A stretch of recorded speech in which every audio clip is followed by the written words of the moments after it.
L'acte fondateur de la construction européenne remonte au printemps 1950. 5 ans après la victoire des Alliés et l'apparition d'une Europe de la paix, Robert Schuman présente les grandes lignes de ce qui deviendra l'année suivante la CECA, la Communauté européenne du charbon et de l'acier. L'Europe ne se fera pas d'un coup, ni dans une construction d'ensemble. Elle se fera par des réalisations concrètes, créant d'abord une solidarité de fait.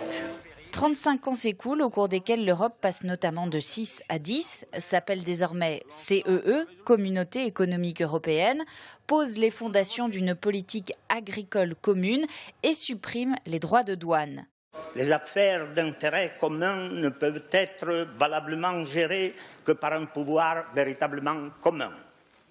Juin 85, Belgique, France, Luxembourg, Pays-Bas, RFA signent les accords de Schengen, texte qui prévoit notamment la libre circulation de leur population, mais qui ne sera appliqué que 10 ans plus tard, en 1995.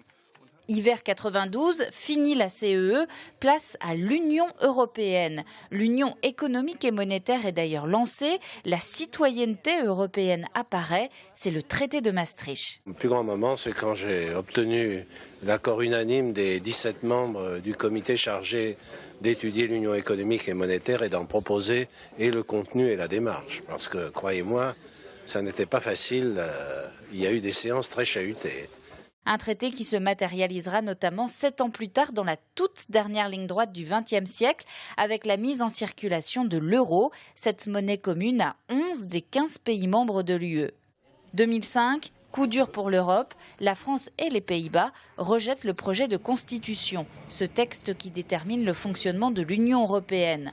Un document ratifié à ce jour par certains pays membres, mais donc pas par tous, d'où son gel. Depuis, l'Union européenne grossit. Elle compte aujourd'hui 28 pays membres depuis l'intégration de la Croatie en juillet 2013. Une lourde machine de plus de 500 millions d'habitants qui l'empêche, diront certains, de se lancer de nouveaux défis.